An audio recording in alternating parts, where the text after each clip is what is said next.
Hi campers, Waffler here. As you know, anybody that's watched my video, we did NC500 last week. We set off from Huddersfield Sunday morning at 8 AM. We did 270 miles. We went through Yorkshire, we went through lakes, Scotland, and we stopped at Kilmarnock, 275 miles. First stop, we stayed in a travel inn, I think it was. We specified rooms overlooking bikes. We parked in car park at front. There were 24-hour McDonald's. People were in all the time. No problems. Parked them all together. We were going to chain them up together, but we didn't. We had individual chains. I had a disc lock. Ian had a disc lock. Ian had a brake lock. One of the lads had a tracker. We were going to chain it to his tracker, but we didn't have any problems. Second day, we went from Kilmarnock to via Blackman Bar. We went to Applecross. We stayed in the hostel there. That was really nice. We did, I don't know however many miles then, but it was cracking. We had some tea at Applecross out of like a fish and chip van. And we went to hostel. Hostel were really busy. There were a load of foreign bikers in there, all sorts of bikes. Bikes parked there, absolutely spot on, no trouble, out of way a bit. We went from Applecross, all up the coast, usual path. We went to Melvich, similar sort of miles, I suppose. We went there.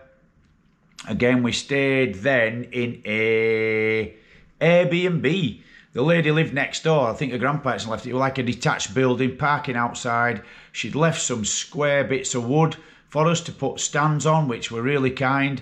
She booked us into the pub, 100 yards across the road, at 6 o'clock for a meal. She asked us, which were again, she came round to see us. We give her a good review. She gave us a good review. You couldn't wear your shoes upstairs. The place was absolutely spot on. I don't think I really did a video of that place actually, but it was superb. Smiddy, something it was called, but it were really nice. Yeah, that were perfect. Melvich, then we went from there to, where did we go there? Inverness. Oh, Inverness. So we went Inverness via John O'Groat. We stopped a few places, haven't we?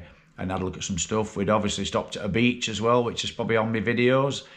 Absolutely fantastic. We were blessed with weather. So I know a lot of people go off and it rains.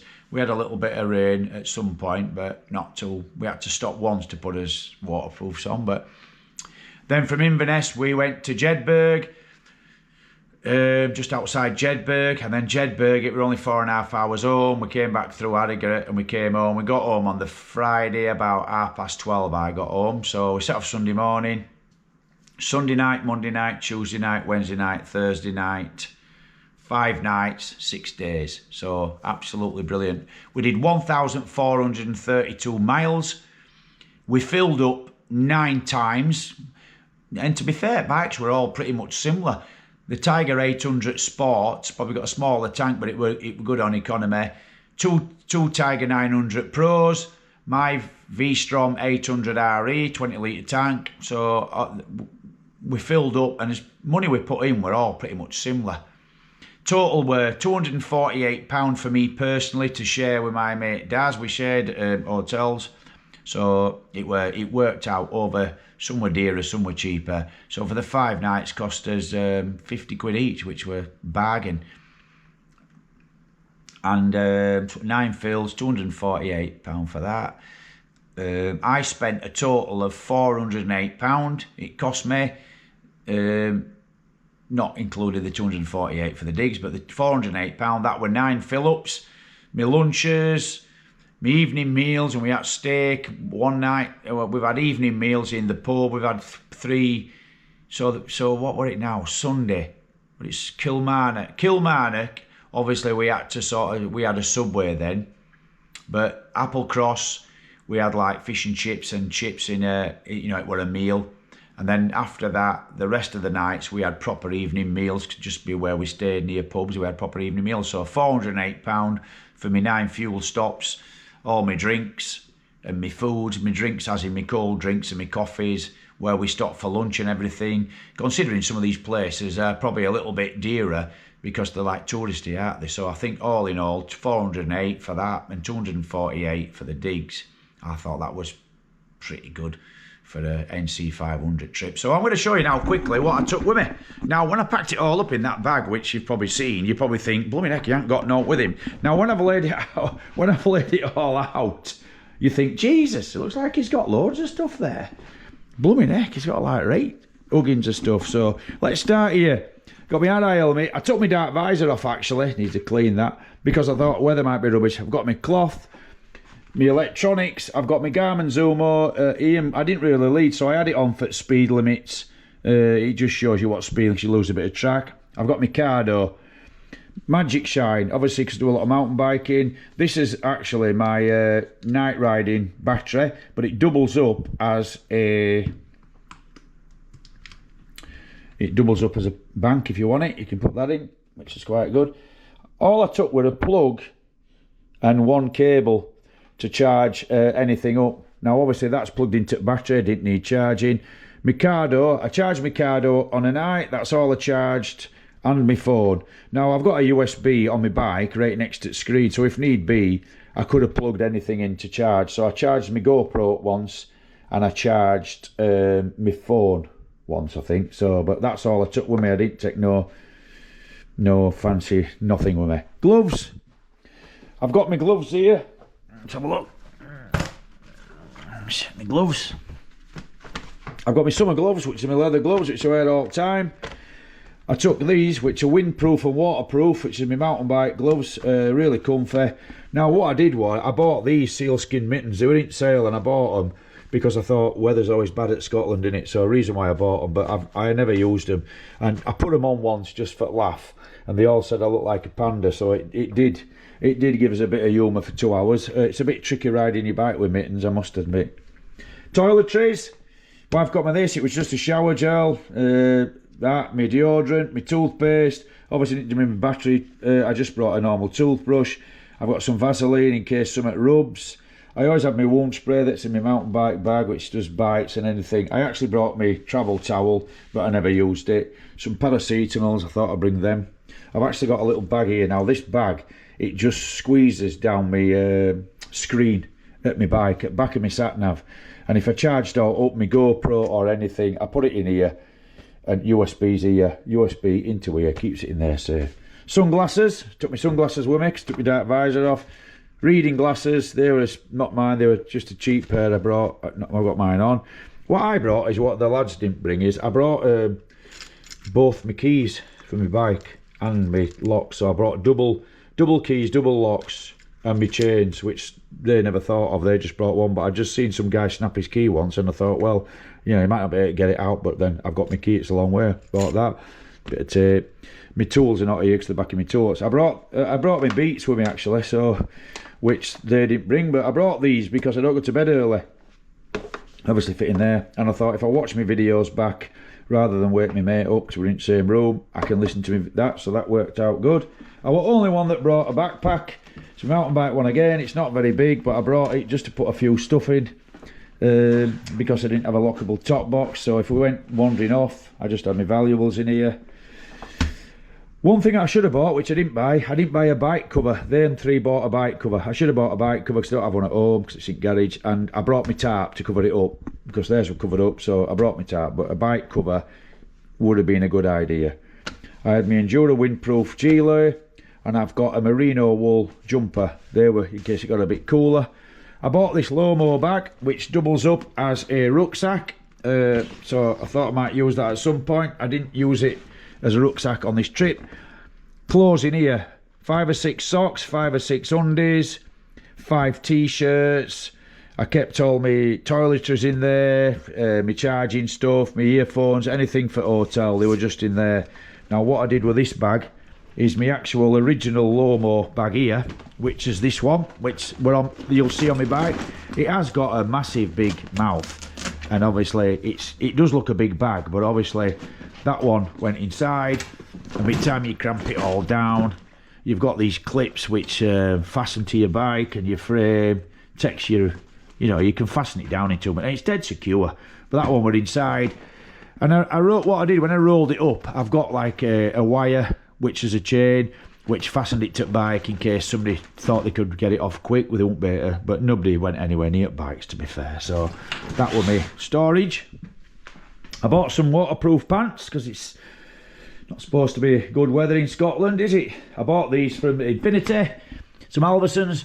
They're like double, you know, thickness, but they feel really nice. You feel like you could wear them all day. I bought them. I obviously, they hooked onto my braces and they had here, which I only had them on for about half an hour.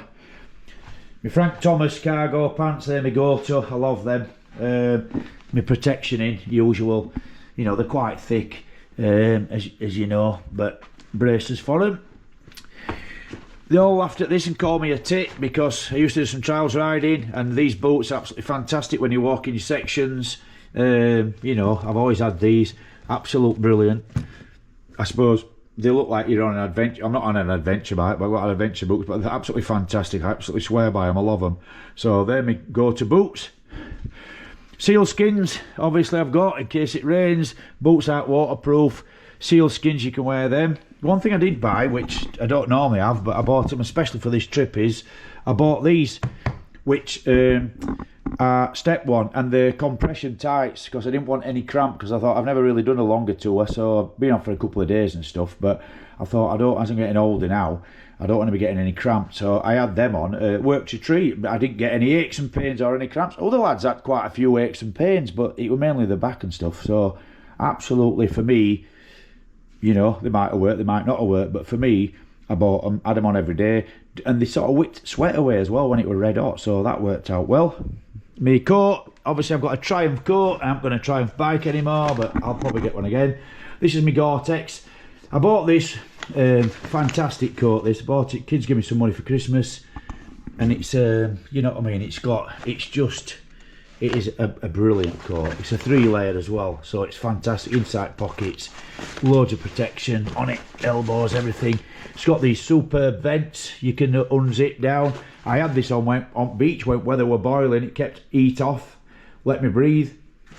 It's got a fantastic vent on back, so it is a fantastic coat. Gore-Tex coats, you know, it's all about the fit, isn't it? You know, you can have whatever you want, can't you? But if it don't fit you right, you can get a clean 1,200 quid jacket, but if it don't feel right, you think, oh God, it's rubbish. I've just got this, which is just a dry bag for putting out in. This is another mountain bike that I utilised. I put my waterproofs in here and my waterproof gloves in here, and I strapped that separate onto there, so if it rained, I had quick access to get them and put them on. Not that I'm quick putting them on, because I'm just frigging slow at getting dressed and getting ready, as them lads I'm sure will tell you. Lomo, again, I bought a couple of these. I bought these to double up, as in fastening my tarp to my bike, to cover it up, and also to just an extra wrap round my bag. I got my net here, that in case you bought a bottle of pop or whatever, you know, when you were riding, you could just shove it under there on your backpack. So all in all, it looks like quite a lot of stuff, but when it's packed, it just goes into that bag. You know, there's only my keys went in here, so really, all in all, I thought I packed quite small. But the trip itself was absolutely fantastic. I mean, you know, the car, I only got the Cardo the other week, but we had such a laugh with Cardo as well. It was fantastic, yeah, great. I would recommend it, but you just need to be careful. You need to have your mindset about what sort of riding you want to do when you go up there. If you're just loading your bike up because you're doing a trip, a bit like loading a car or a van, you're going to have a lot of weight on it. It's going to affect your miles per gallon and your handling on them little roads. We didn't take loads of gear. We wanted as bikes to handle pretty much like we wanted to overtake. But them top boxes, them two lads said they won't use top boxes again because they said theirs were a bit top heavy, not having panniers on, I suppose.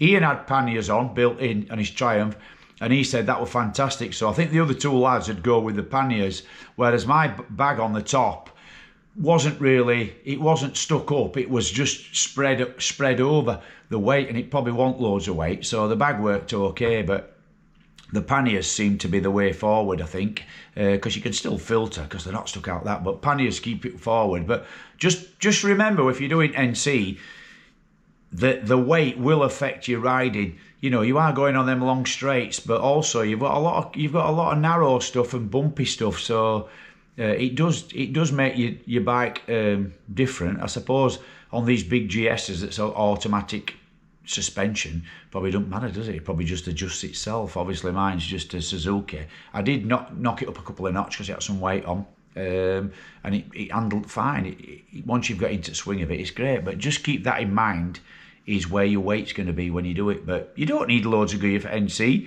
Loads of places to fill up, loads of places to eat, no anxiety with anything. Bikes were safe, hotels were good, food were nice, people were great, everybody waved. I'll tell you what, it's worth doing, put it on your list, but unfortunately, it's the luck at the draw. It's a lottery for the weather, isn't it? Midges, they bogged off and left me on the floor, putting me waterproof, so on that. Midges were biting a little bit, but yeah, they were a little bit vicious, but not too bad. So we didn't really see many midges.